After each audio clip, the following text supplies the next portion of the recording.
السلام عليكم ورحمة الله وبركاته. الحمد لله رب العالمين، والصلاة والسلام على سيد المرسلين وعلى آله وصحبه أجمعين.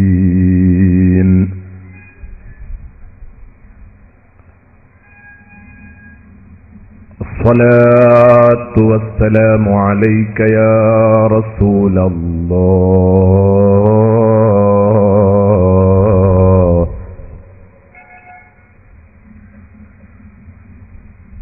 الصلاة والسلام عليك يا حبيب الله.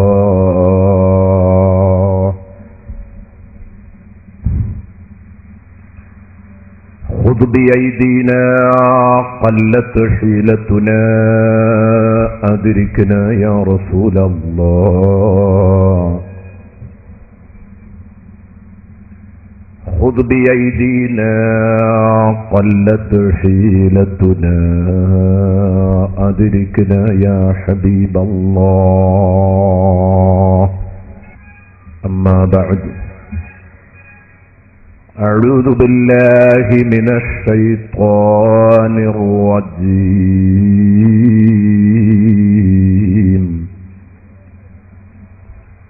بسم الله الرحمن الرحيم.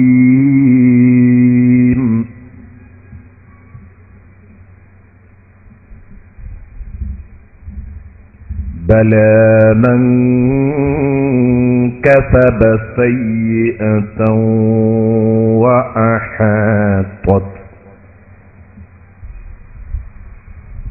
وأحاطت به خطيئته فأولئك أصحاب النار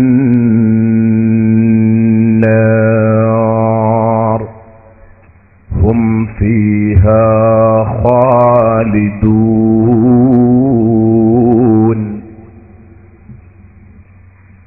صدق الله مولانا العظيم،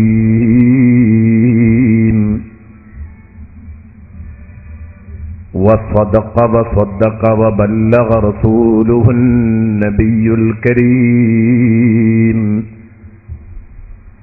ونحن على ذلك من الشاهدين الشاكرين، والحمد لله رب العالمين. يا ربي بالمصطفى بلغ مقاصدنا واغفر لنا ما مضى يا واسع الكرم. مولاي صل وسلم دائما أبدا على حبيبك خير الخلق كلهم. وعلى أمة سيدنا ومولانا محمد. സർവാദരണീയരായ ആലിമീങ്ങൾ, സാദാത്യങ്ങൾ, പ്രാസ്ഥാനിക നേതാക്കന്മാർ,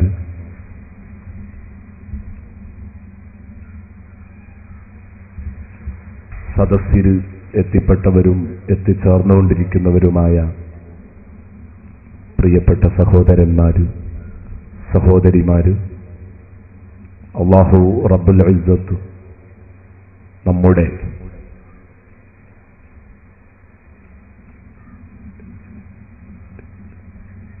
ഈ ഒത്തുചേരൽ അവൻ ഖബൂലാക്കുന്ന,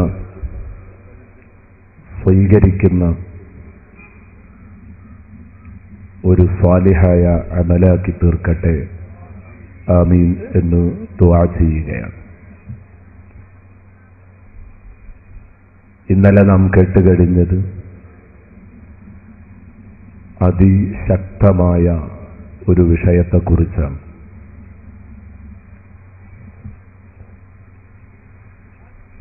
ഖുർആനിലെ പച്ചയായ നരകചിത്രം, അതും സൂറത്തു ദുഖാനിലെ ഒരു ചിത്രമാണ് നാം ഇന്നലെ കേൾപ്പിച്ചത്. ആ വചനങ്ങൾ വിശദീകരിക്കാൻ നാം മറ്റു ആയത്തുകളിലേക്ക് കടന്നുവന്നു. തിരുനബി സല്ലല്ലാഹു അലൈഹി വസല്ലമ തങ്ങളുടെ പൊള്ളുന്ന താക്കീതുകൾ നരകത്തെക്കുറിച്ച് നാം കേട്ടുകഴിഞ്ഞു. ഏതായാലും ഇന്നലെ നമ്മുടെ സദസ്സ് ശരിക്കും അക്ഷരാർത്ഥത്തിൽ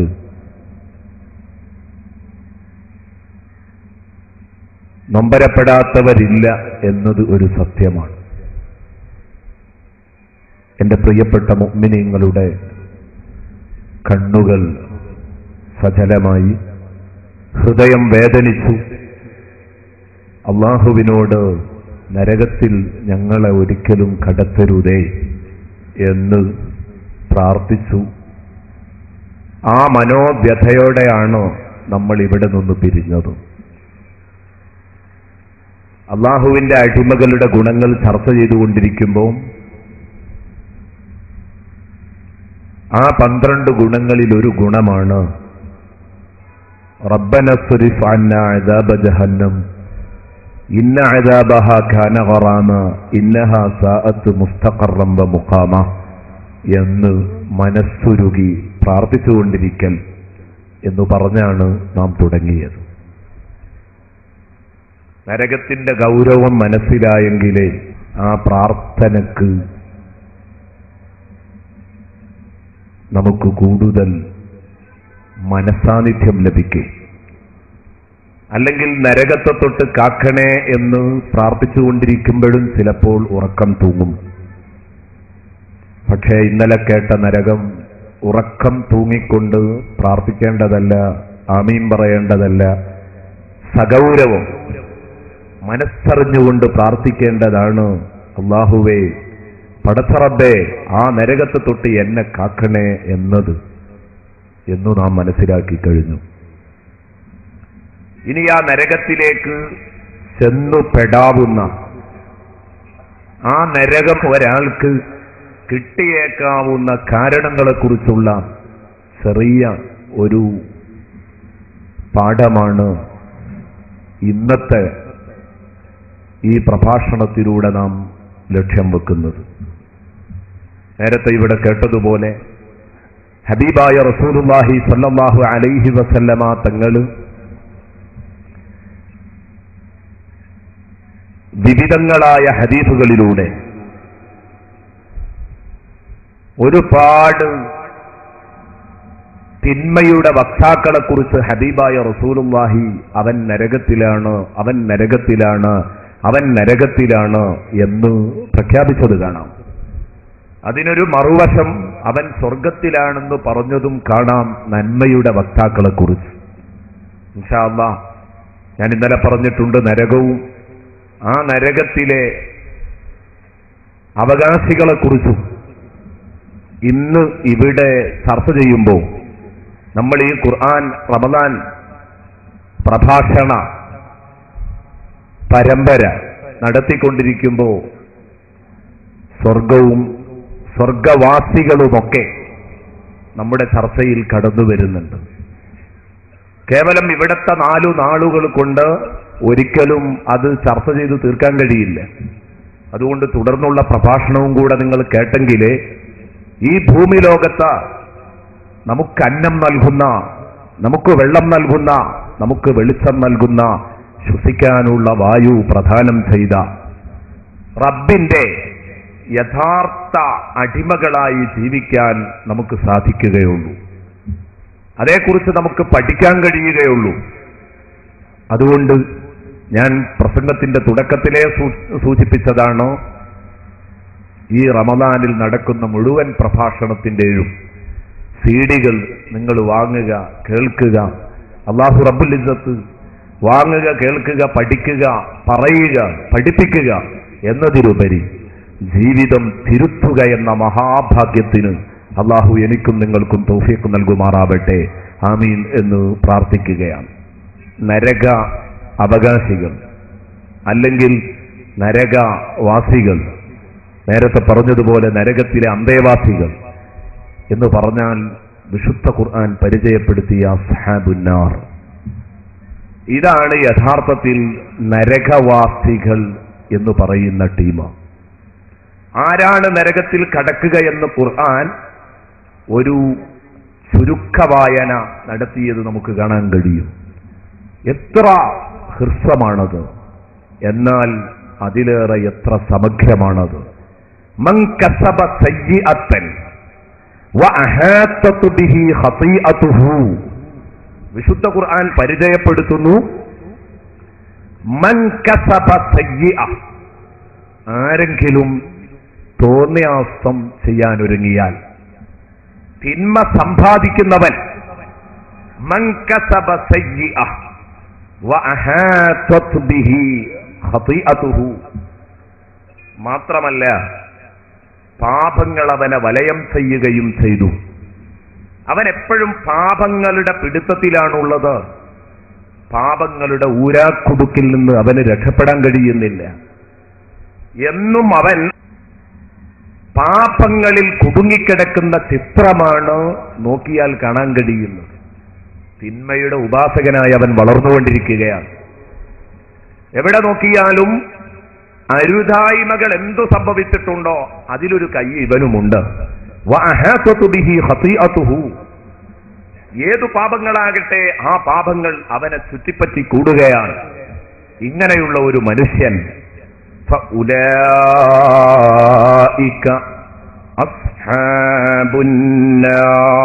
അസ്ഹാബുന്നാർ, അതേ അവര് ഫഉലൈക അസ്ഹാബുന്നാർ, അവർ നരകവാസികളാകുന്നു, അവർ നരകക്കാരാകുന്നു. ഫഉലൈക അസ്ഹാബുന്നാർ ഹും ഫിഹാ ഖാലിദൂൻ, ആ നരകത്തിൽ അവർ കാലാകാലം നരക യാതനകൾ സഹിച്ചുകൊണ്ട് കഴിഞ്ഞുകൂടുകയാണ്. ഹും ഫിഹാ ഖാലിദൂൻ. സൂറത്തുൽ ബഖറയിലൂടെ അല്ലാഹു എന്നെയും നിങ്ങളെയും വളരെ ചുരുങ്ങിയ ഒരു പ്രഖ്യാപനത്തിൽ ഇത് നമ്മളെ കേൾപ്പിക്കുകയാണ്. ഇതാണ് നരകവാസികൾ യഥാർത്ഥത്തിൽ. മൻ കസബ സയ്യിഅതൻ വഅഹാതതു ബിഹി ഖതീഅതുഹു, നന്മയേക്കാൾ അവൻ എപ്പോഴും ആഗ്രഹം തിന്മയോടാണ്. ആ ഒരവസ്ഥയിലാണ് അവൻ മുന്നോട്ട് പോകുന്നത്. ഇവൻ നരകത്തിൽ തന്നെയാകുന്നു. ആ നരകത്തിൽ നിന്ന് അവന് മോചനമില്ലാതെ അവൻ നരകത്തിൽ കിടക്കേണ്ടി വരും. എന്നാൽ വർഷങ്ങളോളം, ഇന്നലെ കേട്ടതുപോലെ ലക്ഷക്കണക്കിന് വർഷങ്ങളോളം കിടക്കേണ്ടവൻ, അർത്ഥത്തിൽ അവന് ഒരു കാലത്തും മോചനമില്ലെന്ന് പറയുന്നവനെ പോലെയാണ്. ഹും ഫീഹാ ഖാലിദൂൻ.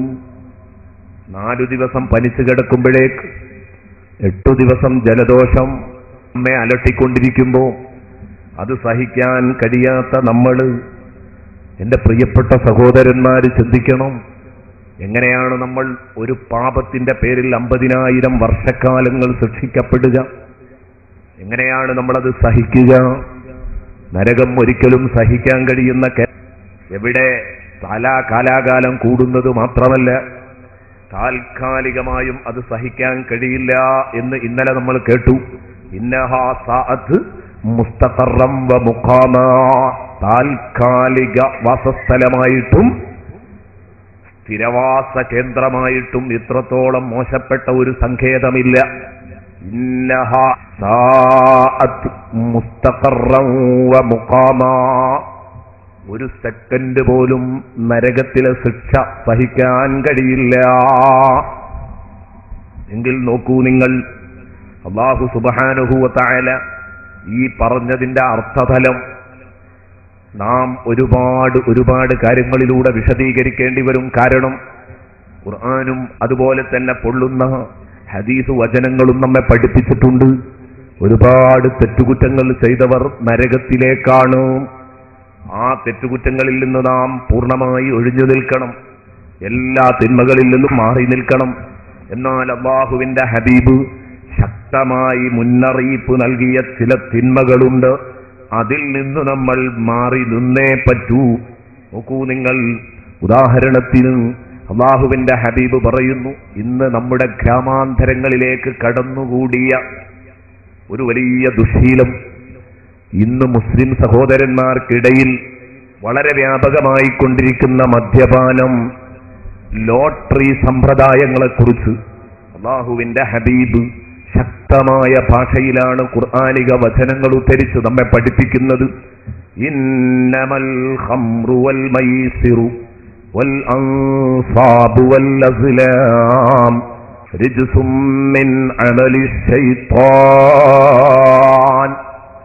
യാ അയ്യുഹല്ലദീന ആമനൂ, ഓ വിശ്വാസികളെ, ഇന്നമൽ ഖംറു വൽ മൈസിർ, നിശ്ചയം മദ്യപാനം വൽ മൈസിറു, ചൂതാട്ടവും, വൽ അൻസാബു വൽ അസ്ലാം, മാത്രമല്ല വൽ അൻസാബ് പ്രതിഷ്ഠകളും, വൽ അസ്ലാം പ്രശ്നാസ്ത്രങ്ങളും, ഇതെല്ലാം റിജ്സും മിൻ അമലി ശൈത്താൻ, പിശാചിന്റെ വൃത്തികെട്ട ഏർപ്പാടുകളിൽപ്പെട്ടതാണ്. റിജ്സും മിൻ അമലി ശൈത്താൻ, വൃത്തികെട്ട ഏർപ്പാടാണ്, പിശാച് ഒരുക്കിത്തരുന്ന വേലകളുമാകുന്നു എന്ന് വിശുദ്ധ ഖുർആൻ എന്നെയും നിങ്ങളെയും പഠിപ്പിക്കുകയാണ്. ഇതുമായി നടക്കുകയാണ് നമ്മുടെ ചെറുപ്പക്കാരിൽ പല ചെറുപ്പക്കാരും ഇന്ന്. ഇത് റമദാനില് ഇതുപോലെ മുഅ്മിനീങ്ങളെ സംഘടിപ്പിച്ച് പറയുന്ന വേദിയിൽ നിന്ന് എന്തിനിത് പറയണം എന്നെന്റെ പ്രിയപ്പെട്ട കൂട്ടുകാരും സംശയിക്കില്ല. എന്തുകൊണ്ട് അത്രയും കൂടുതൽ വ്യാപകമായിട്ടുണ്ട്. ഈ വേണ്ടാവൃത്തികൾ നമ്മുടെ നാട്ടിലേക്ക് കടന്നു വന്നു. വലിയ വലിയ മാന്യന്മാരുടെ മക്കളടക്കം അവര് കുപ്പി പൊട്ടിക്കുന്നവരാണോ?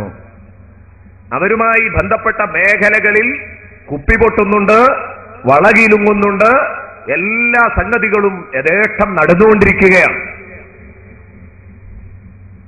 മുസ്ലിം ഭൂരിപക്ഷ പ്രദേശങ്ങളില് ഇതേ സംബന്ധിച്ചൊക്കെ ഒരു കണക്കെടുപ്പ് നടത്തുമ്പോൾ നമ്മളെ ഞെട്ടിക്കുന്ന വാർത്തകളാണ് നമുക്ക് ലഭിച്ചുകൊണ്ടിരിക്കുന്നത്, റിസൾട്ടുകളാണ് ലഭിച്ചുകൊണ്ടിരിക്കുന്നത്. എന്റെ പ്രിയപ്പെട്ട സഹോദരന്മാര് ചിന്തിക്കണം, ഒരു കാരണവശാലും ഇത്തരം ദുർവൃത്തികളോട് നമ്മൾ അടുക്കാൻ പാടില്ല.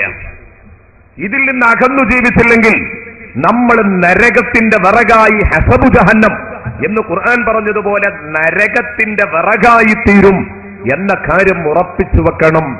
എന്നിട്ട് ജീവിതം തിരുത്താൻ തയ്യാറാവണം. ഇന്ന് നോക്ക് നിങ്ങൾ, ചെറിയ ഒരു പാർട്ടിയുണ്ടെങ്കിൽ ആ പാർട്ടിക്ക് കുപ്പിയുടെ അകമ്പടിയും കൂടെ ഉണ്ടെങ്കിലേ അത് പൂർണ്ണമാകൂ എന്ന ഒരു അവസ്ഥാവിശേഷത്തിലേക്ക് എത്തിയിരിക്കുകയാണ്. ഖുർആൻ പറഞ്ഞു, ഇന്നമൽ ഖംറു വൽ മൈസിറു വൽ അൻസാബു വൽ അസ്ലാമു റിജ്സും മിൻ അമലി ശൈത്താൻ.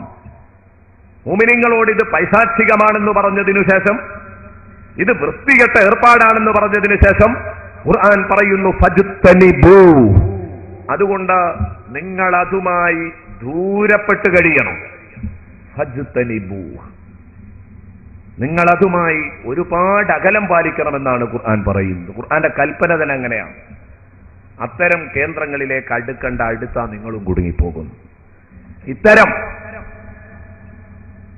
വൃത്തികെട്ട ടീമുമായി കൂട്ടുകൂടുമ്പോൾ എന്റെ പ്രിയപ്പെട്ട മുഅ്മിനീങ്ങൾ, എന്റെ പ്രിയപ്പെട്ട ചെറുപ്പക്കാർ പ്രത്യേകിച്ച് മനസ്സിലാക്കണം, നമ്മളും അറിയാതെ പെട്ടുപോകും. ഞാൻ ഓർത്തുപോകുന്നു, ഞാനൊരു ഡോക്ടറുടെ അടുത്ത് ചെന്നപ്പോൾ ആ ഡോക്ടറുടെ അടുത്ത് ഒരു സഹോദരൻ വന്നിരിക്കുന്നു. അയാൾ ചില ആധികളും പറഞ്ഞുകൊണ്ട് അദ്ദേഹത്തിന്റെ അടുത്ത് എത്തിയപ്പോൾ ആ രോഗലക്ഷണങ്ങളെല്ലാം കേട്ടിട്ട് ഡോക്ടർ തുറന്നു ചോദിക്കുകയാണ്, മോനെ മദ്യപിക്കാറുണ്ടോ? ഞാനും അവിടെ ഉണ്ട്. പരസ്യമായിട്ടാണ് ചോദിക്കുന്നത്. മോനെ മദ്യപിക്കാറുണ്ടോ എന്ന് ചോദിച്ചപ്പോ ഈ മോൻ, അതും മുസ്ലിമായ മോൻ, ആ കുട്ടിയുടെ പേര് കേട്ടപ്പം നമ്മളൊക്കെ സാധാരണ ആ പേര് കേൾക്കുമ്പോൾ റളിയല്ലാഹു അൻഹു പറഞ്ഞു പോകുന്ന തരത്തിലുള്ള നാമമാണ്, വളരെ പ്രധാനപ്പെട്ട ഒരു പേര്. ആ ചെറുപ്പക്കാരൻ ഉടനെ തന്നെ ഡോക്ടറോട് പറഞ്ഞു, ഇല്ല സാറേ, അങ്ങനെയൊന്നും കുടിക്കാറില്ല, വല്ലപ്പോഴും ഒക്കെ പാർട്ടികളിലൊക്കെ അല്പം എന്ന് പറഞ്ഞു.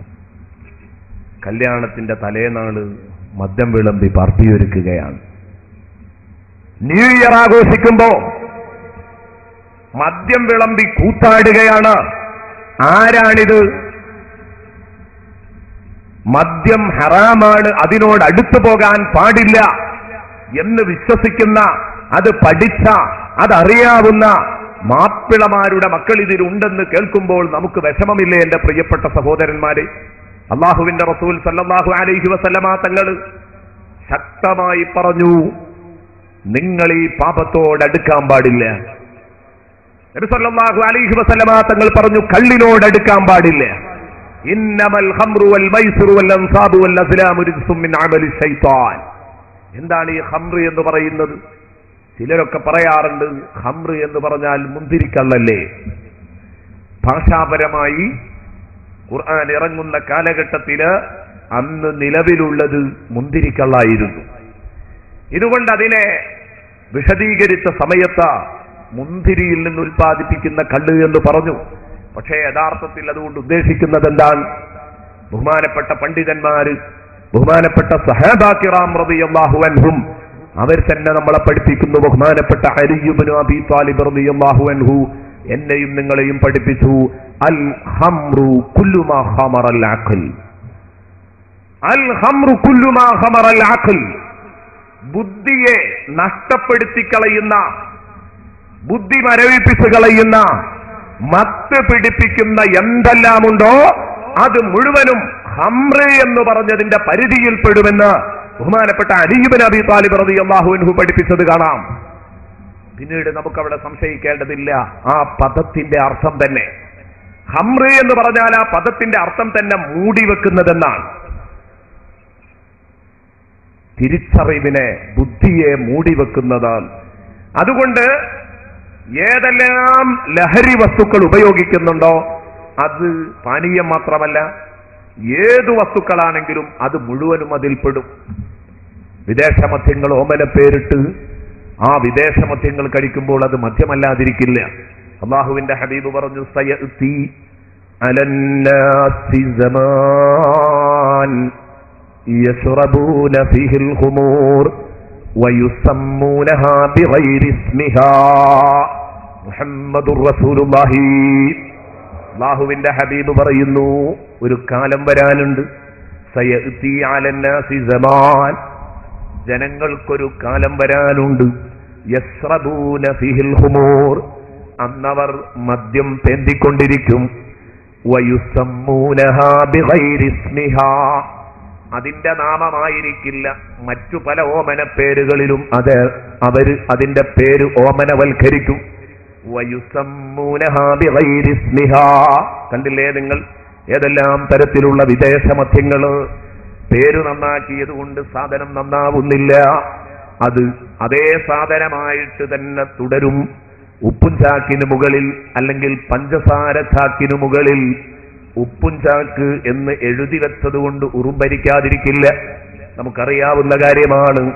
അതേ, ഇന്നമൽ ഖംറു വൽ മൈസിറു വൽ അൻസാബു വൽ അസ്ലാമു റിജ്സും മിൻ അമലി ശൈത്താൻ. അല്ലാഹുവിന്റെ ഹബീബ് മദ്യവുമായി ബന്ധപ്പെട്ട മുഴുവൻ കാര്യങ്ങളെയും വിലക്കുകയാണ്. മുഹമ്മദുർ റസൂലുള്ളാഹി. നബി സല്ലല്ലാഹു അലൈഹി വസല്ലമ തങ്ങൾ പറഞ്ഞു, ലുഇനത്തിൽ ഖംറു, മദ്യം ശപിക്കപ്പെട്ടിരിക്കുന്നു. കഴിഞ്ഞില്ല. വശാരിബുഹ, ആ മദ്യം കുടിക്കുന്നവനെ ശപിക്കപ്പെട്ടിരിക്കുന്നു. വസാഖിഹ, ആ മദ്യം കുടിപ്പിക്കുന്നവൻ അവൻ ശപിക്കപ്പെട്ടിരിക്കുന്നു. വബായിഉഹ, ആ മദ്യം വിൽപ്പനക്കാരൻ ശപിക്കപ്പെട്ടിരിക്കുന്നു. വമുബ്താഉഹ, ആ മദ്യം വാങ്ങുന്നവനെ ശപിക്കപ്പെട്ടിരിക്കുന്നു. വആസിറുഹ, ആ മദ്യം പിഴിഞ്ഞുണ്ടാക്കുന്നവൻ, ആ മദ്യം ഉൽപാദനം നടത്താൻ പറയുന്നവൻ, അത് ഉണ്ടാക്കിപ്പിക്കുന്നവൻ, അവൻ ശപിക്കപ്പെട്ടിരിക്കുന്നു. വമുഅ്തസിറുഹ, അത് ഉണ്ടാക്കാൻ ആവശ്യപ്പെടുന്നവൻ ശപിക്കപ്പെട്ടിരിക്കുന്നു. അല്ലാഹുവിന്റെ റസൂൽ ഒരു ദീർഘമായ ഹദീസിലൂടെ പഠിപ്പിച്ചു. പലിശ പോലെ തൊട്ടതൊക്കെ കുറ്റമാക്കുന്ന ഒരു രൂപത്തിലാണ് മദ്യപാനത്തെ സംബന്ധിച്ചും റസൂലുള്ളാഹി സ്വല്ലല്ലാഹു അലൈഹി വസല്ലം സംസാരിക്കുന്നത്. മദ്യം മൽഊനാണ്, ശപിക്കപ്പെട്ടതാണ്. മദ്യം മാത്രമല്ല, മദ്യം പേന്തുന്നവനും ശപിക്കപ്പെട്ടവനാണ്. ഒരു സുദീർഘമായ ഹദീസ ബഹുമാനപ്പെട്ട അബൂദാവൂദ് റഹ്മത്തുള്ളാഹി അലൈഹി റിപ്പോർട്ട് ചെയ്യുന്നത് കാണാം. അബൂദാവൂദിന്റെ ഒരു ഹദീസിൽ കാണാം, ലുഇനത്തിൽ ഖംറു വശാരിബുഹാ വസാഖിഹാ വബായിഉഹാ വമുബ്താഉഹാ വആസിറുഹാ വമുഅ്തസിറുഹാ വഹാമിലുഹാ വൽമഹ്മൂലതു ഇലൈഹി. ഇത്രയും സംഗതികളെ ശപിക്കപ്പെട്ടിരിക്കുന്നു അല്ലാഹുവിന്റെ റസൂൽ സല്ലല്ലാഹു അലൈഹി വസല്ലം. മദ്യം ശപിക്കപ്പെട്ടു, മദ്യം പേന്തുന്നവൻ, അത് കുടിക്കുന്നവൻ, മദ്യപാനി ശപിക്കപ്പെട്ടിരിക്കുന്നു. വസാഖിഹ, എന്തിനാ അല്ലാഹുവിന്റെ റസൂൽ ഇത്രയും? കാരണം ഇതുമായിട്ട് ബന്ധപ്പെട്ട് ഇത്രയും ആളുകൾ പ്രവർത്തിക്കുന്ന അല്ലാഹുവിന്റെ ഹബീബ് എന്നെ കാണുക. കുടിക്കുന്നവൻ എന്ന് പറഞ്ഞിട്ട് പിന്നെ റസൂലുള്ളാഹി പറയുന്നു വസാഖിഹ, ഒഴിച്ചു കൊടുക്കുന്ന സപ്ലയർ, അവനെയും കുടിക്കും. ഇവന് ബാറിലാണ് ജോലി, ഇന്നുവരെ ഒരു തുള്ളിയും കുടിച്ചിട്ടില്ല. കുടിക്കാൻ വരുന്നവർക്ക് ഒഴിച്ചു കൊടുക്കലേ ഉള്ളൂ, അവനും പെടും. മദ്യഷാപ്പിൽ ജോലിയെടുക്കുന്ന ആ ചെറുപ്പക്കാരനും പെടും. വസാഖിഹ, അവൻ കുടിക്കാറില്ല എന്ന് പറഞ്ഞിട്ട് കാര്യമില്ല. വസാഖിഹ, സപ്ലയറും കുടുങ്ങുകയാണ്. എന്നാലോ വബായിഉഹാ,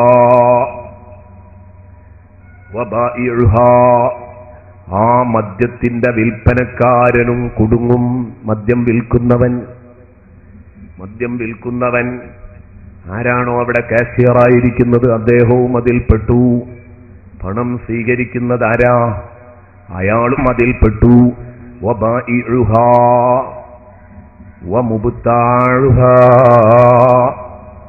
അത് വാങ്ങിയവനും പെട്ടു. കുടിക്കുന്നവനെ ശപിച്ചിട്ട് ഇനി വാങ്ങിയവൻ എന്ന് പറയണോ? വബായിഉഹാ വമുബ്താഉഹാ എന്നെന്തിനു പറഞ്ഞു?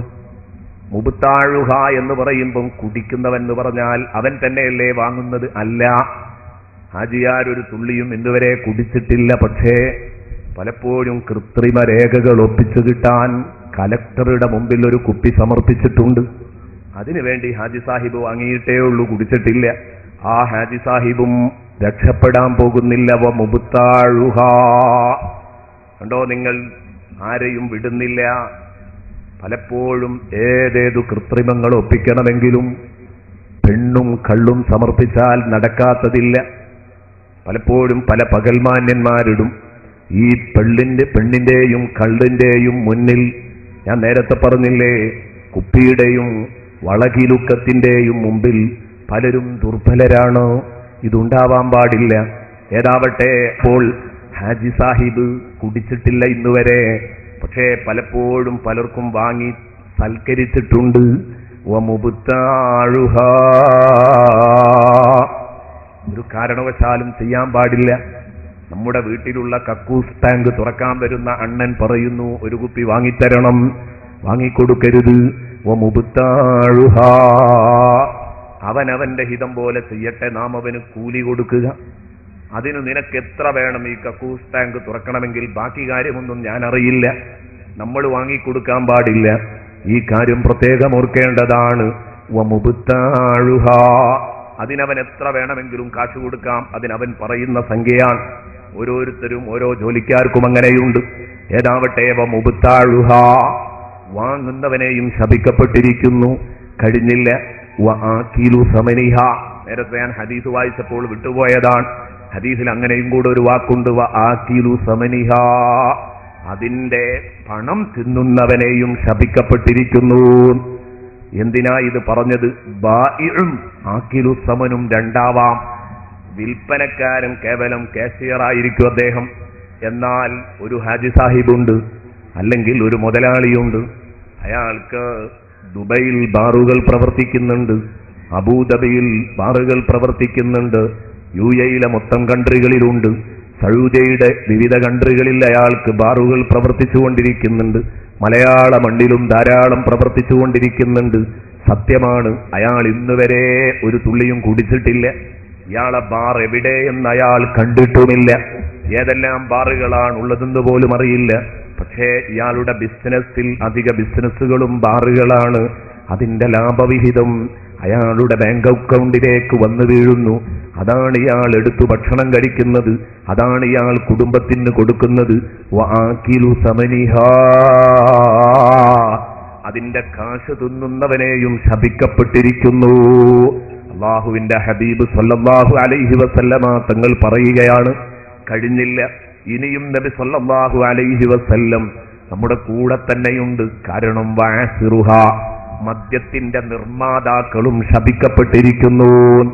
മദ്യം പിഴിഞ്ഞുണ്ടാക്കുന്നവൻ, അന്ന് മുന്തിരി പിഴിഞ്ഞിട്ടാ മദ്യം ഉണ്ടാക്കൽ, ഈ മുന്തിരിച്ചാറ് ഊറ്റുന്നവനെയും ശപിക്കപ്പെട്ടിരിക്കുന്നു. പനച്ചെത്തുന്ന മനുഷ്യൻ പനങ്ങളെടുക്കുമ്പം മറ്റു മദ്യങ്ങളാണെങ്കിൽ അത് ഉൽപ്പാദിപ്പിക്കുന്നവൻ വഅസിറുഹ, അവനെയും ശപിക്കപ്പെട്ടിരിക്കുന്നു. വമുഅ്തസിറുഹ, അത് ചെത്താൻ കൊടുക്കുന്ന ആചാര്യ പള്ളി പ്രസിഡന്റായിട്ട് കാര്യമില്ല, അദ്ദേഹത്തെയും ശപിക്കപ്പെട്ടിരിക്കുന്നു. കള്ള് ചെത്താൻ പന കൊടുത്താൽ അവനും പെട്ടു. വമുഅ്തസിറുഹ, അതെ, ഇവനതുണ്ടാക്കിയിട്ടില്ല, ഇവനതുണ്ടാക്കാൻ തൊഴിലാളികളോട് കൽപ്പിച്ചിട്ടേ ഉള്ളൂ. വമുഅ്തസിറുഹ, അത് ഉണ്ടാക്കാൻ ആവശ്യപ്പെട്ടവനും ശപിക്കപ്പെട്ടിരിക്കുന്നു. കഴിഞ്ഞില്ല, പിന്നെയും റസൂലുള്ളാഹി പറയുന്നു, ഇനിയും ഇതില് ഒരുപാട് കണ്ണികളുണ്ട്. വഹാമിലുഹാ, അതെ, ഇന്നുവരെ അബൂബക്കർ, ഇന്നുവരെ ജഅഫർ ഒരു തുള്ളി കുടിച്ചിട്ടില്ല. മദ്യത്തിന്റെ രുചി എന്താണെന്ന് അവൻ അറിയില്ല, പുളിപ്പാണോ കയ്പാണോ അവൻ അറിയില്ല. ശരിയാണ്, നല്ലൊരു ചെറുപ്പക്കാരനാണ്, 5 നേരം നിസ്കരിക്കുന്ന ചെറുപ്പക്കാരനാണ്, റമദാനിൽ നോമ്പ് നോൽക്കുന്ന ചെറുപ്പക്കാരനാണ്, ഇത്തരം ഖുർആൻ പ്രഭാഷണങ്ങളിൽ സജീവമായ സാന്നിധ്യമുറപ്പാക്കുന്ന സഹോദരനാണ്. എല്ലാം ശരിയാണ്. അയാൾക്കുമുണ്ടൊരു കുഴപ്പം. എന്താ കുഴപ്പം? മദ്യം വാങ്ങാറില്ല, വാങ്ങിക്കൊടുക്കാറില്ല, കുടിപ്പിക്കാറില്ല, ഒഴിച്ചു കൊടുക്കാറില്ല. അതിന്റെ കാശ് അദ്ദേഹം നേരിട്ട് ആ മദ്യത്തിന്റെ കാശ് തിന്നാറുമില്ല. പിന്നെ എന്താ ചെയ്യുന്നത്? ഈ ബാറിൽ നിന്ന് തൊട്ടടുത്ത ബാറിലേക്ക് തന്റെ കൊട്ട ജീപ്പിൽ അത് കൊണ്ടുപോകുന്നു. ഈ ഡ്രൈവറും വാഹനവും വഹാമിലുഹാ, മുത്തുനബി പറയുന്നു, ഈ ഡ്രൈവറും ഈ വാഹനവും ശപിക്കപ്പെട്ടിരിക്കുന്നു. കള്ള് ചുമന്നു കൊണ്ടുപോകുന്നവനും ശപിക്കപ്പെട്ടിരിക്കുന്നു. വൽ മഹ്മൂലത്തു ഇലൈഹി, മാത്രമല്ല എങ്ങോട്ടാണോ ഇത് ചുമന്നുകൊണ്ടുപോകുന്നത് ആ സ്ഥാപനത്തെയും ശപിക്കപ്പെട്ടിരിക്കുന്നു. ബാറുകൾ, ഷോപ്പുകൾ എല്ലാം ശപിക്കപ്പെട്ടിരിക്കുന്നു. ഹബീബ് മുഹമ്മദുർ റസൂലുള്ളാഹി സല്ലല്ലാഹു അലൈഹി വസല്ലം കണ്ടോ നിങ്ങൾ, അതുമായി ബന്ധപ്പെട്ട മുഴുവൻ കണ്ണികളെയും പിടിച്ചു. അവരെ മുഴുവൻ ലഅനത്ത് ചെയ്യപ്പെട്ടിരിക്കുന്നു, അവർക്ക് ശാപമുണ്ടെന്ന് ഹബീബ് മുഹമ്മദുർ റസൂലുള്ളാഹി സല്ലല്ലാഹു അലൈഹി വസല്ലം. അതുകൊണ്ട് ഈ മദ്യപാനത്തോട് അടുക്കാൻ പാടില്ല. കല്യാണത്തിന്റെ തലേനാള് ഒരിക്കലും മദ്യം വിളമ്പാൻ പാടില്ല. കോഴിക്കോട് ജില്ലയിൽ നിന്നാണ് ഞാൻ പ്രസംഗിക്കുന്നത്. ഈ കോഴിക്കോട് ജില്ലയിൽ തന്നെ ഒരു സ്ഥലത്ത്, മഹലിന്റെ പേര് ഞാൻ പറയുന്നില്ല, ഒരു സ്ഥലത്ത് കല്യാണം നടക്കുമ്പോ ആ മഹല്ലത്തുകാര് ശക്തമായി ഇത്തരം അനാചാരങ്ങൾക്കെതിരെ പ്രതികരിക്കാൻ തീരുമാനിച്ചതാണ്. കമ്മിറ്റി കൂടി തീരുമാനിച്ചതാണ്, ശക്തമായി അത് നടപ്പിലാക്കി വരുന്നു. കല്യാണത്തിന്റെ തലേനാളുള്ള ആഘോഷങ്ങളെ തടയുന്നു. പക്ഷേ പള്ളി പ്രസിഡന്റിന്റെ വീട്ടിൽ കല്യാണം നടക്കുന്നു. പ്രസിഡന്റിന്റെ വീട്ടിൽ മോൻ പെണ്ണുകെട്ടുന്ന തലേനാള് പ്രസിഡന്റിന്റെ വീട്ടിന്റെ മുകളിൽ നിന്ന് കുപ്പി പൊട്ടി. വലിയ പ്രശ്നമാക്കി നാട്ടുകാര്. കാരണം പ്രസിഡന്റ് തന്നെ ഇങ്ങനെ ചെയ്താൽ, വേലി തന്നെ വിളതുന്നാൽ വലിയ പ്രശ്നമാണ്. ചെന്ന് കയറി പ്രസിഡന്റിന് നേരെ കയർത്തപ്പം, പ്രസിഡന്റ് മോനെ വിളിച്ച് കയർത്തപ്പം മോൻ പറയുന്നു, ഉപ്പാ, എനിക്കൊരിക്കലും കൊടുക്കാൻ താല്പര്യമുണ്ടായിട്ടല്ല, പക്ഷേ എന്റെ കൂട്ടുകാരനോട് പറയുന്നത്, ഇന്ന് ഇവിടെ കുപ്പി പൊട്ടിയില്ലെങ്കിൽ നാളെ എന്റെ കല്യാണം ബഹിഷ്കരിക്കുമെന്നാണ്. മുസ്ലിം സഹോദരന്മാരെത്തിപ്പെട്ടിരിക്കുന്നത് ഇതെവിടെയോ ഏതോ സംസ്ഥാനങ്ങളിലുള്ള വിഷയങ്ങളല്ല, ഏതോ രാഷ്ട്രങ്ങളിലെ കഥകളല്ല. നമ്മുടെ തറവാടെന്ന് പലപ്പോഴും നമ്മൾ കരുതിപ്പോയ സ്ഥലങ്ങളിൽ ഇങ്ങനെ സംഭവിക്കുന്നുണ്ടെങ്കിൽ ഇത് വേദനപ്പെടാൻ മാത്രം വകുപ്പുള്ള വിഷയമാണ്. നല്ലവണ്ണം കരുതണം. എന്റെ പ്രിയപ്പെട്ട മുസൽമാനെ, എന്താണ് ഈ കേൾക്കുന്നത്? ഒരു തുള്ളി ചോര, ഒരു തുള്ളി രക്തം നിന്റെ ശരീരത്തിൽ എവിടെയെങ്കിലും ഉണ്ടെങ്കിൽ, അത് ചെറിയ കുറഞ്ഞ രക്തമാണെങ്കിൽ അതിന് മാപ്പുണ്ട് നിസ്കാരത്തിൽ.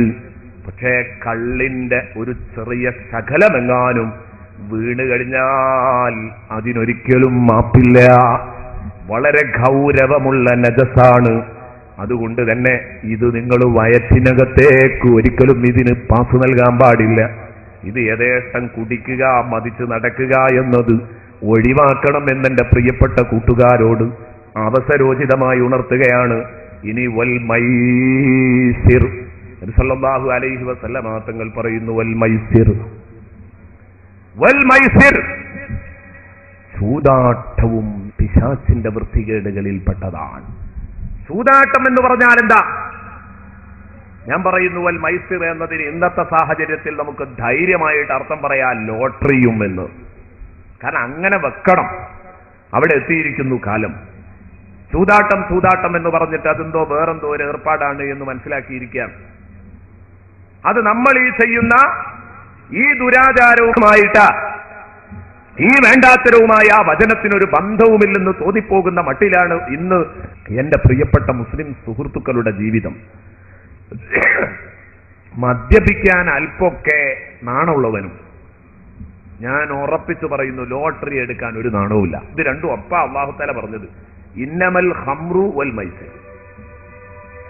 മദ്യപിക്കുമ്പോ അതൊന്ന് മൂടിക്കുടിക്കണം, അല്ലെങ്കിൽ ഇരുട്ടത്ത് തന്റെ കമ്പനിയുടെ ഇട്ടാവട്ടത്തിൽ വെച്ച് ചെയ്യണമെന്ന്, ഇട്ടാവട്ടത്തിന് അതിന് വേദിയൊരുക്കണമെന്ന് ആഗ്രഹിക്കുന്നവനും പരസ്യമായി റോഡുകളിലേക്ക് ഓടിച്ചെന്ന് ലോട്ടറി ടിക്കറ്റ് എടുക്കുന്ന ദുരവസ്ഥ നമ്മൾ കണ്ടുകൊണ്ടിരിക്കുകയാണ്. കൊടുവള്ളിയിൽ ഇതുണ്ടോ എന്ന് എനിക്കറിയില്ല. കൊടുവള്ളിയിലായിട്ട് ഇതില്ലാതിരിക്കോ? കാരണം അത്രയും മോശപ്പെട്ട ഒരവസ്ഥയാണ് ഇന്ന് എല്ലായിടത്തും ഇതിന് കാണുന്നത്. മൈസിർ എന്ന് പറഞ്ഞാൽ സാമ്പത്തിക രംഗത്ത് ചൂഷണങ്ങൾ വരുന്ന എല്ലാ സംഗതികളും അതിൽ പെടുന്നതാണ് യഥാർത്ഥത്തിൽ മൈസിറിൽ. ഇനി ഇത് അന്ന് ഇറങ്ങുമ്പോൾ, ഈ ആയത്ത് ഇറങ്ങുമ്പോൾ ഇതെന്തിനാ ഇറങ്ങിയത്? അത് നമുക്കൊന്ന് പരിശോധിക്കാം. ഈ ആയത്ത് ഇറങ്ങുമ്പോൾ ഇത് ഇറങ്ങിയത് എന്തിനാ? ബഹുമാനപ്പെട്ട ഇമാം ഫഖ്റുദ്ദീൻ റാസി റഹ്മത്തുള്ളാഹി അലൈഹി, ബഹുമാനപ്പെട്ടവർ പറയുന്നത്, ഇന്നമൽ ഖംറു വൽ മൈസിർ എന്ന ഈ പൊള്ളുന്ന വചനം അന്ന് ഇറങ്ങുമ്പോഴുള്ള സാഹചര്യം, അന്നത്തെ മൈസിർ ഒന്ന് വിശദീകരിച്ചു. അന്നത്തെ മൈസിർ എന്താണെന്നറിയോ? 10 ആള് കൂടിയിട്ട് ഒരു ഒട്ടകത്തെ വാങ്ങും. 10 ആള് ചേർന്നിട്ട് ഒട്ടകത്തെ വാങ്ങും. സപ്പോസ് നമുക്ക് സങ്കല്പിക്കാം ഒരു 500 രൂപ വീതം. അതിന്റെ കണക്കല്ല ഞാൻ പറയുന്നത്, ഒരു വെറുതെ ഒരു സങ്കല്പം. 5000 ഉറുപ്പ്യ ഉണ്ടാക്കിയിട്ട് ഒരു ഒട്ടകത്തെ വാങ്ങുന്നു ഒരാൾ, അല്ലെങ്കിൽ ഒരു മൃഗത്തെ, നമ്മുടെ സാഹചര്യത്തിൽ അങ്ങനെ സങ്കല്പിക്കാം. എന്നിട്ട് എല്ലാവരും തുല്യ സംഖ്യയാണ് ഇതിന് നൽകിയത്. അതിനുശേഷം ഇതിനെ അറുത്ത് കഷ്ണിച്ച് പിന്നീട് മാംസം വിഭജിക്കുമ്പോൾ അത് തുല്യമായിട്ടല്ല വിഭജിക്കുന്നത്. 50 കിലോയുടെ ഒരു കെട്ട് നീക്കി വെച്ചു, പിന്നെ 25 കിലോയുടെ ഒരു കെട്ട് മറ്റൊന്ന് നീക്കി വെച്ചു, പിന്നെ 10 കിലോയുടെ കെട്ട് വേറൊന്ന് നീക്കി വെച്ചു. എന്നിട്ട് ഇനി 3 നറുക്കുണ്ടാക്കുക. 3 നറുക്കുണ്ടാക്കിയിട്ട് 50 കിലോ എന്ന നറുക്ക് കിട്ടിയവന് അത് കൊണ്ടുപോകാം, ഫസ്റ്റ് പ്രൈസ്. 25 കിലോന്റെ നറുക്ക് കിട്ടിയവൻ അതും കൊണ്ടുപോകാം, സെക്കൻഡ് പ്രൈസ്. 10 കിട്ടിയതെങ്കിൽ തേർഡ് പ്രൈസ് അവനും കിട്ടി. ഒന്നും കിട്ടാത്ത ധാരാളം സാധുക്കളും ആ കൂട്ടത്തിലുണ്ടാവും. ഇതായിരുന്നു ഇന്നമൽ ഖംറു വൽ മൈസിറു എന്ന് പറഞ്ഞ ആയത്ത് ഇറങ്ങുമ്പോ അന്ന് ഖുർആൻ വിമർശിച്ച, അന്ന് ആ കാലഘട്ടത്തിൽ നിലവിലുള്ള സാഹചര്യം ഇതായിരുന്നു. ഞാൻ ചോദിക്കട്ടെ, ഇതിൽ നിന്ന് എത്ര വ്യത്യസ്തമാണ് യഥാർത്ഥത്തിൽ നമ്മുടെ ലോട്ടറി? ഇല്ല, രണ്ടും ഒന്ന് തന്നെയാണ്, ഒരു നാണയത്തിന്റെ 2 ഭാഗം. അതല്ലേ നടക്കുന്നത്? പലരുടെയും 10 രൂപ സ്വരൂപിച്ച്, അല്ലെങ്കിൽ 75 രൂപ സ്വരൂപിച്ച് ഒരാൾക്ക് മാരുതി കാറും ലക്ഷവും കൊടുക്കുന്ന പരിപാടിയാണ് ഭാഗ്യപരീക്ഷണത്തിലൂടെ. എന്നാൽ ഈ ഏർപ്പാട് പച്ച ഹറാമാണ്, ഒരു കാരണവശാലും ചെയ്യാൻ പാടില്ല. ചെറുപ്പക്കാരുടെയൊക്കെ പോക്കറ്റുകൾ തപ്പിയാൽ ചിലപ്പോൾ ഇപ്പൊ റമദാൻ മാസത്തിൽ തന്നെ കിട്ടിയിരുന്നു നിങ്ങൾക്ക് ടിക്കറ്റുകൾ എന്നല്ല. പണ്ടൊക്കെ ഇത് നമ്മൾ വാഹനത്തിലൊക്കെ യാത്ര ചെയ്യുകയാണെങ്കിൽ ഒരു മുസ്ലിയാരൊക്കെ അവിടെ ഇങ്ങനെ ഇരിക്കുകയാണ്, വാഹനത്തിലിരിക്കുകയാണ്, ബസ്സിലിരിക്കുകയാണെങ്കിൽ ആ മുസ്ലിയാരുടെ അടുത്തേക്ക് വരുമ്പോൾ ഇതിന്റെ ഏജന്റ് ഇങ്ങോട്ട് വെച്ച് നീട്ടൂലായിരുന്നു. കാരണം ഇത് മാപ്പിളാർക്ക് പാടില്ലാത്ത കാര്യമാണെന്ന് അയാൾക്കറിയായിരുന്നു. ഇന്ന് അങ്ങനെയല്ല, മുസ്ലിയാരോടും പറയാണ്, മുസ്ലിയാരുടെ നേരെ നീട്ടുകയാണ്. അപ്പൊ മുസ്ലിയാർ വേണ്ടാന്ന് പറഞ്ഞാൽ എന്തോ ഉസ്താദേ കിട്ടിയാൽ 1 ലക്ഷമാണ് കാറാണെന്ന് പറഞ്ഞിട്ട് നമ്മളോട് വയലു പറയാണ്. ഈ ഒരു അവസ്ഥയിലേക്ക് ഇത് എത്തിക്കാൻ കാരണം എന്താ? ഇത് മുസൽമാൻ അടുക്കാൻ പറ്റാത്ത ഒരു ഏർപ്പാടാണ് എന്ന് അന്യമതസ്ഥന് പോലും അറിയാത്ത മട്ടിൽ മുസ്ലിമീങ്ങൾ ഇതുമായി യഥേഷ്ടം ബന്ധപ്പെട്ടുകൊണ്ടിരിക്കുന്നു എന്നതാണ് ഇതിന്റെ. 4 ആൾ കൂടുന്നിടത്ത് സൽക്കാരവേദികളിൽ, കല്യാണപ്പന്തലുകളിലൊക്കെ പരസ്യമായി ടിക്കറ്റുകൾ പരസ്പരം ഒത്തുനോക്കുന്ന ചെറുപ്പക്കാർ മനസ്സിലാക്കുക, മദ്യപാനം എത്ര ശക്തമാണോ അതേ ശക്തി തന്നെയാണ് ഈ ചൂതാട്ടത്തിനുമുള്ളത്. മാത്രമല്ല ഒരു പടി മുമ്പിലല്ലാതെ പിന്നോട്ട് വരില്ല. കാരണം എന്താ? വ്യക്തികളുമായിട്ടുള്ള ഹക്കിടപാടിന് അവരെ പൊരുത്തപ്പെടിപ്പിക്കേണ്ട കേസിന് ഒരു പടിയും കൂടെ അങ്ങോട്ടും കേറേ ഉള്ളൂ. അതുകൊണ്ട് ഞാൻ പറയുന്നത്, അള്ളാഹുവിനെ വിചാരിച്ചിട്ട് ലോട്ടറി ടിക്കറ്റ് എടുക്കുന്ന ഏതെങ്കിലും ചെറുപ്പക്കാരൻ എന്റെ വയന്ന് കേൾക്കുന്നുണ്ടെങ്കിൽ ഇന്നു തന്നെ അത് അവസാനിപ്പിക്കണം. ഇന്നു തന്നെ അത് അവസാനിപ്പിക്കാൻ പടച്ച റബ്ബിന്റെ കലാമിനെ സാക്ഷിയാക്കിയിട്ട് ഒരു പ്രതിജ്ഞ എടുക്കൂ പ്രിയപ്പെട്ട കൂട്ടുകാരെ. സദസ്സുകളിൽ വരുമ്പോൾ പ്രതിജ്ഞകൾ പലപ്പോഴും നമ്മൾ എടുക്കാറുണ്ട് അല്ലേ? ഇന്നലത്തെ നരകാവതരണം കേട്ടപ്പോൾ പലരും പറഞ്ഞു വല്ലാതെ പേടിച്ചുപോയി, ഭയപ്പെട്ടുപോയി.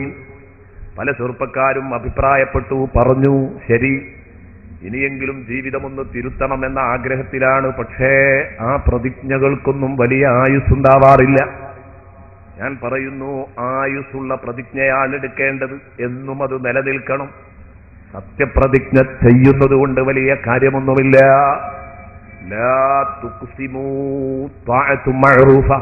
ഖുർആൻ പറഞ്ഞില്ലേ, സത്യപ്രതിജ്ഞ നിങ്ങൾ ചെയ്യണ്ട, മറിച്ച് നിങ്ങൾ ചെയ്യേണ്ടത് വ്യക്തമായ അനുസരണമാണ് നിങ്ങളുടെ ഭാഗത്തു നിന്ന് വേണ്ടത്. സത്യപ്രതിജ്ഞ ചെയ്തിട്ട് വലിയ കാര്യമൊന്നുമില്ല. സത്യപ്രതിജ്ഞ ചെയ്യണ്ടതല്ല അതിന്റെ അർത്ഥം. സത്യപ്രതിജ്ഞ നിങ്ങൾ ചെയ്യേണ്ടോ മര്യാദക്ക് അനുസരിച്ചാൽ മതി, വ്യക്തമായ അനുസരണമാണ് നിങ്ങളുടെ ഭാഗത്തു നിന്ന് വേണ്ടത് എന്ന് ഖുർആൻ പറഞ്ഞതിന്റെ അർത്ഥം എന്താ? സത്യപ്രതിജ്ഞ ചെയ്യേണ്ടതല്ല, അത് മുസ്ലിമാൻ എന്നും നടത്തിക്കൊണ്ടിരിക്കേണ്ടതാ. വജ്ജഹ്തു ഒന്നാം തരം സത്യപ്രതിജ്ഞ. വജ്ജഹ്തു വജ്ഹിയ ലില്ലദീ ഫതറസ് സമാവാതി വൽ അർള ഹനീഫൻ മുസ്ലിമൻ വമാ അന മിനൽ മുശ്രികീൻ ഇന്ന സ്വലാത്തി വനുസുകി വമഹ്യായ വമമാതി ലില്ലാഹി റബ്ബിൽ ആലമീൻ. എന്താണ് ഇതിലും വലിയ സത്യപ്രതിജ്ഞ?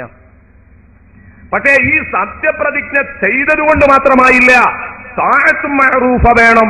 ഏത് അന്ധനും കാണാൻ പറ്റുന്ന രൂപത്തിൽ വ്യക്തമായ അനുസരണം വേണം നിങ്ങളുടെ ഭാഗത്തുനിന്ന്. അവനൊരു മാപ്പിളയാണ് ഏതൊരാൾക്കും കണ്ടാൽ തിരിയണം. അങ്ങനെ ഉള്ള വേഷവിധാനമായിരിക്കണം അവന്റേത്, ആ വാക്കായിരിക്കണം അവന്റേത്, ആ പ്രവൃത്തിയായിരിക്കണം അവന്റേത്. ഇന്ന സ്വലാത്തി വനുസുകി വമഹ്യായ വമമാതി ലില്ലാഹി റബ്ബിൽ ആലമീൻ എന്ന് പറയാം. എന്റെ നിസ്കാരവും മറ്റ് ആരാധനാകർമ്മങ്ങളും മാത്രമല്ല, എന്റെ ജീവിതവും എന്റെ മരണവും എന്റെ ചലന നിശ്ചലനങ്ങളും എല്ലാം അല്ലാഹുവിന് വേണ്ടി ഞാൻ സമർപ്പിച്ചിരിക്കുന്നു എന്ന് സത്യപ്രതിജ്ഞ ചെയ്യുന്ന വിശ്വാസി അത് കഴിഞ്ഞ് റോട്ടിലേക്ക് ഇറങ്ങുമ്പോ ലോട്ടറി ടിക്കറ്റിന് ഓടുക. ഇതിനെന്താ പറയാ? ഇതിനെന്താ പറയാ? അള്ളാഹുവിനെ കളിയാക്കുക എന്നല്ലേ ഇതിന് പറയാ? ഇതാ പറഞ്ഞു, സത്യപ്രതിജ്ഞ ചെയ്തിട്ട് നന്നാവുകയാണെങ്കിൽ നമ്മുടെ രാജ്യം നന്നാവണ്ടേ? നിങ്ങളൊന്ന് ആലോചിച്ച് നോക്ക്. ഓരോ ഭരണങ്ങളും മാറി മാറി വരുമ്പോ സത്യപ്രതിജ്ഞ നല്ല കൊഴുപ്പ് കൂട്ടി നടക്കുന്നു. നാട്ടിന്റെ ഐശ്വര്യത്തിന്, നാട്ടുകാരുടെ ക്ഷേമത്തിന് വേണ്ടി ഞാൻ പ്രവർത്തിക്കും എന്ന് പറഞ്ഞ് സത്യപ്രതിജ്ഞ ചെയ്ത് ഭരണത്തിലേറുന്ന നമ്മുടെ ഭരണാധികാരികൾ അവരെന്താ ചെയ്യുന്നത്? ആ സത്യപ്രതിജ്ഞ തന്നെ ഉള്ളൂ, ആ സത്യപ്രതിജ്ഞ തന്നെ ഉള്ളൂ. അത് ചെയ്യുമ്പോഴും മനസാക്ഷിക്കുത്തോടുകൂടിയാണ് യഥാർത്ഥത്തിൽ അത് ചെയ്യുന്നത്. ഇത് പൂർണ്ണമായി എനിക്ക് പാലിക്കാൻ കഴിയില്ലെന്നറിയാം, എന്നാൽ പൂർണ്ണമായ ഒരാൾക്ക് പാലിക്കാൻ കഴിഞ്ഞോളണം എന്നില്ല. പക്ഷെ കുറച്ചെങ്കിലും പാലിക്കണ്ടേ? ചെറിയൊരു നീതിയെങ്കിലും ഈ പറഞ്ഞതിനോട് പുലർത്തേണ്ടതില്ലേ? അതുണ്ടാകുന്നില്ല. നമ്മുടെ നാട്ടിൽ അങ്ങനെ ഈ മന്ത്രി ഭരണത്തിൽ കയറുമ്പോൾ നടത്തിയ സത്യപ്രതിജ്ഞയിൽ ഒരു ഭാഗമെങ്കിലും നടപ്പിലാക്കിയിട്ടുണ്ടോ? അയാളുടെ ജീവിതം അങ്ങനെയാണോ എന്നുള്ള ഒരു പരിശോധന നമ്മുടെ നാട്ടിലില്ല. നമ്മുടെ നാട്ടിൽ ആകെ വിവാദം ഉണ്ടാവാറുള്ളത് അവൻ ദൈവനാമത്തിലാണോ സത്യപ്രതിജ്ഞ ചെയ്തത്, ദൈവനാമത്തിലല്ലയോ? ഇത്തരം വിവാദങ്ങളിലൂടെ അങ്ങനെ അങ്ങോട്ട് പോകല. എന്നാൽ സത്യപ്രതിജ്ഞയിൽ വിവാദമാക്കേണ്ട കഴമ്പ് ഫാഅത്തും മഅറൂഫ എന്നതാണ്. ആ പറഞ്ഞത് ഇവൻ അനുസരിക്കുന്നുണ്ടോ എന്നെടുത്താൻ നോട്ടം. അപ്പൊ അതുകൊണ്ട് ഞാൻ പറയുന്ന എന്റെ പ്രിയപ്പെട്ട കൂട്ടുകാർ, ഇന്നു തന്നെ തീരുമാനിക്കുക, ഇനി ഞാൻ മദ്യപിക്കില്ല. ഞാനിത് പറയുന്നത് എന്റെ മുമ്പിലുള്ളവരൊക്കെ മദ്യപിക്കുന്നവരാണെന്ന അർത്ഥത്തിലല്ല. പക്ഷേ മുസ്ലിം പോക്കറ്റുകളിലേക്ക് ഇത് കടന്നു വന്നതുകൊണ്ടുള്ള വിഷമം കൊണ്ട് പറയുകയാണ്. മാത്രമല്ല, ലോട്ടറി ടിക്കറ്റ് എടുക്കാത്തവര് വളരെ കുറഞ്ഞിരിക്കുന്നു. ചെറുപ്പക്കാരിൽ ഒരു കാരണവശാലും ലോട്ടറി ടിക്കറ്റിലേക്ക് അടുത്തു പോകരുത്, അടുക്കാൻ പാടില്ല. ഇന്നമൽ ഖംറു വൽ മൈസിറു വൽ അൻസാബു വൽ അസ്ഹാമു റിജ്സും മിൻ അമലി ശൈത്താൻ. ഇനി അതുപോലെ തന്നെ ബഹുദൈവാരാധനാ കേന്ദ്രങ്ങളിലേക്ക് പ്രശ്നങ്ങൾ പരിഹരിക്കാൻ വേണ്ടി ഓടിപ്പോകുന്നവരുണ്ട്, പ്രതിഷ്ഠാ കേന്ദ്രങ്ങളിലേക്ക്. അപകടമാണ്, ഏറ്റവും വലിയ അപകടമാണ്. മാത്രമല്ല, തന്റെ വണ്ടി റൂട്ടിലിറക്കുകയാണ്. അപ്പോഴാണ് മതമൈത്രിയുടെ പേരിൽ കഅബയുടെ ഫോട്ടോ കൊടുത്ത് തൊട്ടടുത്ത് തന്നെ ക്ഷേത്രത്തിന്റെ ഫോട്ടോയും ചർച്ചിന്റെ ഫോട്ടോയും ഒക്കെ കൂട്ടിക്കലമ്പി കൊടുക്കുന്നു. ഈ രാജ്യത്ത് മുസ്ലിമീങ്ങൾ ഒരിക്കലും ഭീകരവാദികളല്ല, തീവ്രവാദികളല്ല. ഐക്യത്തിനും ഒരുമക്കും സഹകരണത്തിനും ഒരിക്കലും എതിർപ്പുള്ളവരല്ല. മനുഷ്യത്വം മറക്കുന്നവരല്ല മുസ്ലിമീങ്ങൾ. കാരണം ലാ ഇലാഹ ഇല്ലല്ലാഹ് എന്നത് അവരുടെ മുഖമുദ്രയാണ്, അതവരുടെ കട്ടായമായ മുദ്രാവാക്യമാണ്.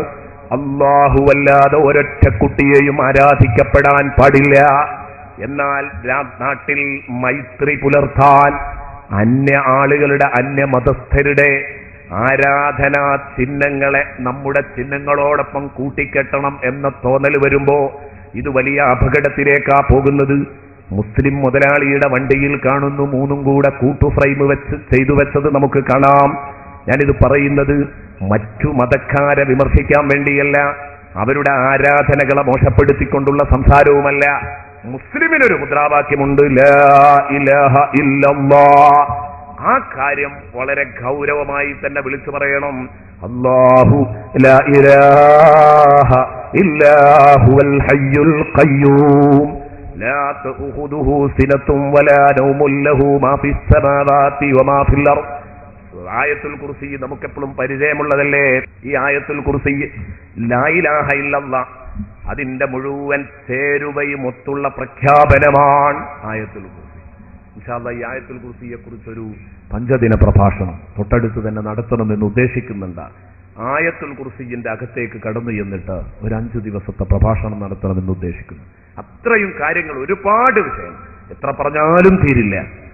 നമുക്കൊരു ചെറിയ രൂപത്തിൽ അത് വിശദീകരിക്കാൻ അങ്ങനെ ചെയ്യണമെന്ന് ഉദ്ദേശിക്കുന്നുണ്ട്. എന്റെ പ്രിയപ്പെട്ട സഹോദര, ഞാൻ പറഞ്ഞു വന്നത് ലാ ഇലാഹ ഇല്ലല്ലാഹ് ചേരേണ്ട ചേരുവ മുഴുവനും ആയത്തുൽ കുർസിയിലുണ്ട്. അള്ളാഹുവിന്റെ എല്ലാ ഗുണങ്ങളും അവിടെ പറയുന്നുണ്ട്. എല്ലാം പറയുമ്പോ മുസ്ലിമീങ്ങൾ ശരിക്കും ഒരു തീവ്രവാദികളാണ്, ഭീകരവാദികളാണെന്ന് തോന്നിപ്പോകും ആ വാക്കുകൾ ഇങ്ങനെ വായിക്കുമ്പോൾ. വഹുവൽ അലിയുൽ അദീം വരെ. അപ്പൊ അങ്ങനെ എന്താണ് ഇവര് മറ്റുള്ളവർക്ക് തീരെ ഒരു പ്രതിപക്ഷ പരിഗണന നൽകാതെ ഇങ്ങനെ ഇവരുടെ കാര്യം മാത്രം വിളിച്ചു പറയുകയോ? ഇത് തന്നെയല്ലേ തീവ്രവാദം, ഭീകരവാദം എന്ന് തോന്നിപ്പോകുന്നത് സ്വാഭാവികമാണ്. അതുകൊണ്ടാണ് വഹുവൽ അലിയുൽ അദീം എന്ന് കഴിഞ്ഞ് ചൂടാറാതെ റബ്ബ് പറയുന്ന അടുത്ത ആയത്തെന്താ? ആയത്തുൽ കുർസി കഴിഞ്ഞ് തൊട്ടടുത്ത ആയത്ത് ലാ ഇക്റാഹ ഫിദ്ദീൻ. ലാ ഇക്റാഹ ഫിദ്ദീൻ. ഈ പറഞ്ഞതിന്റെ അർത്ഥം മതത്തിൽ ബലാത്കാരമുണ്ടെന്നല്ല. ഞങ്ങൾ ഒരിക്കലും ബലാത്കാരത്തിന്റെ ടീമല്ല, നിർബന്ധത്തിന്റെ ടീമല്ല. ഞങ്ങൾ ആരെയും നിർബന്ധിക്കാനില്ല. ഖത്തബയ്യന റുശ്ദു മിനൽ ഗയ്. നേർമാർഗവും ദുർമാർഗവും രാവും പകലും പോലെ വേർതിരിഞ്ഞ സ്ഥിതിക്ക് ഒരിക്കലും ഇങ്ങനെ ചെയ്യേണ്ട ആവശ്യമില്ല. ഒരാളോടും കൊമ്പ് കോർക്കാനില്ല, പരസ്പരം ഏറ്റുമുട്ടലിനില്ല. ഇതാണ് യഥാർത്ഥത്തിൽ ലാ ഇക്റാഹ ഫിദ്ദീൻ എന്നതിന്റെ തൊട്ടടുത്ത് തന്നെ വരാൻ കാരണം. നമുക്ക് പരിശോധിച്ചു നോക്കിയാൽ കാണാവുന്നതാണ്. ഇതൊക്കെ മുസ്ലിമീങ്ങൾ എന്നും സ്നേഹം എന്ന മുദ്രാവാക്യം ഉറക്കെ വിളിച്ചവരാണ്. പക്ഷേ ഞാൻ പറയുന്നത്, നമ്മൾ ഉയർത്തിപ്പിടിക്കുന്ന ലാ ഇലാഹ ഇല്ലല്ലാഹ് കോട്ടം തട്ടിക്കുന്ന പ്രവൃത്തികളോ വാക്കുകളോ ചിന്തകളോ നമ്മുടെ മനസ്സിൽ നിന്ന് വരുന്നത് പേടിക്കണം. ഇൻഷാ അല്ലാഹ് വിഷയം ഞാൻ കൂടുതലായി വിശദമായി പറയാൻ ആഗ്രഹിക്കുന്നത് അള്ളാഹുവിന്റെ അടിമകളുടെ ഗുണങ്ങൾ പറയുമ്പോൾ വല്ലദീന ലാ യദഊന മഅല്ലാഹി ഇലാഹൻ ആഖർ എന്ന ആ തൗഹീദിനെ കുറിച്ച് പറയേണ്ട ഒരു ഭാഗം വരുന്നുണ്ട്. അവിടെ വെച്ച് ഇൻഷാ അല്ലാഹ് അത് പറയാം. ഞാൻ പറഞ്ഞു വരുന്നത്, എന്റെ പ്രിയപ്പെട്ട സഹോദരന്മാരെ, നമ്മൾ വൃത്തികേടിലേക്ക്, തോന്നിയാസങ്ങളിലേക്ക് കയറിപ്പോകുന്നത് വളരെ ഗൗരവപൂർവം കാണണം. അതുപോലെ തന്നെ കാര്യസാധ്യത്തിന് വേണ്ടി മുസ്ലിമീങ്ങൾക്ക് വിലക്കപ്പെട്ട മറ്റു കേന്ദ്രങ്ങളിലേക്ക് നടന്നുപോകുന്ന ഈ ചുറ്റുപാട് അവസാനിപ്പിക്കേണ്ടതാണ്. എന്റെ ശബ്ദം കേൾക്കുന്ന സഹോദരിമാർ, ആ സഹോദരിമാർ ചെറിയ ഒരു തലവേദന വന്നാൽ, പനി വന്നാൽ അപ്പോയോടും ഏതെങ്കിലും ഒരു ജ്യോത്സ്യന്റെ അടുത്തേക്ക്. ഇങ്ങനെ പോയിട്ട് ഈമാൻ ഫസാദാക്കുന്ന ഒരുപാട് സഹോദരിമാരുണ്ട്. ചെയ്യരുത് സഹോദരിമാരെ. മാത്രമല്ല, വല്ല അസ്ലാം എന്ന് പറഞ്ഞാൽ പ്രശ്നാസ്ത്രങ്ങൾ എന്ന് പറഞ്ഞാൽ ഒരു വിഷയം ചെയ്യണോ ചെയ്യണ്ടേ എന്ന് തീരുമാനിക്കാൻ അന്നവർ അസ്ത്രങ്ങൾ എഴുതുകൊണ്ട് പരീക്ഷണം നടത്താറുണ്ട്. അമ്പുകൾ, പരീക്ഷണാമ്പുകൾ. ഇതാണ് യഥാർത്ഥത്തിൽ അസ്ലാം. ആ സമ്പ്രദായത്തെ വിമർശിക്കുകയാണ് എന്ന് പറഞ്ഞാൽ അവലക്ഷണങ്ങൾ നോക്കുന്ന ഏർപ്പാട് മൊത്തത്തിൽ വിമർശിക്കപ്പെട്ടിരിക്കുന്നു. ഇന്നും അത് നിലനിൽക്കുന്നുണ്ടെങ്കിൽ ഒഴിവാക്കണം. അത്തരം അവലക്ഷണങ്ങൾ നമുക്കിടയിൽ നിലനിൽക്കുന്നുണ്ടെങ്കിൽ അതും ഒഴിവാക്കണമെന്ന് കൂട്ടത്തിൽ പറയുന്നു. അങ്ങോട്ട് കടന്നു വരാൻ സമയമില്ലാത്തതുകൊണ്ട് കടക്കുന്നില്ല. ഇത് മുഴുവനും റിജ്സും മിൻ അമലി ശൈത്താൻ, പിശാചിന്റെ വൃത്തികെട്ട വേലകളിൽ പെട്ടതാണ് എന്ന് വിശുദ്ധ ഖുർആൻ എന്നോടും നിങ്ങളോടും പഠിപ്പിച്ചിട്ട് പറയുന്നു. ഫജ്തനിബൂ, ദാ അതിനോട് കൃത്യമായി അകലം പാലിച്ചോ, അടുത്തു പോകണ്ട. ലഅല്ലക്കും തുഫ്ലിഹൂൻ, എങ്കിലേ നിങ്ങൾക്ക് വിജയിക്കാൻ കഴിയൂ. അപ്പൊ ഇത്തരം തെറ്റുകുറ്റങ്ങൾ ചെയ്ത് അതിനടിമപ്പെട്ടുകൊണ്ട് ജീവിക്കുമ്പോഴാണ് മനുഷ്യനെ കുറിച്ച് അള്ളാഹു പറയുന്നത് ഫഉലൈക അസ്ഹാബുന്നാർ, അവർ നരകത്തിലെ അന്തേവാസികളാണ്, അവരവിടെ തന്നെ കഴിഞ്ഞുകൂടേണ്ടി വരും. ഇനിയും തുടർന്ന് അല്ലാഹു തആല പറയുകയാണ്. തുടർന്ന് പടച്ച റബ്ബ് പറയാൻ പോകുന്ന ഒരുപാട് സ്ഥലങ്ങളില് ശക്തമായ ഭാഷയില് നരകശിക്ഷയ്ക്ക് കാരണമാകുന്ന കുറെ തെറ്റുകുറ്റങ്ങൾ പരാമർശിക്കുന്നുണ്ട്.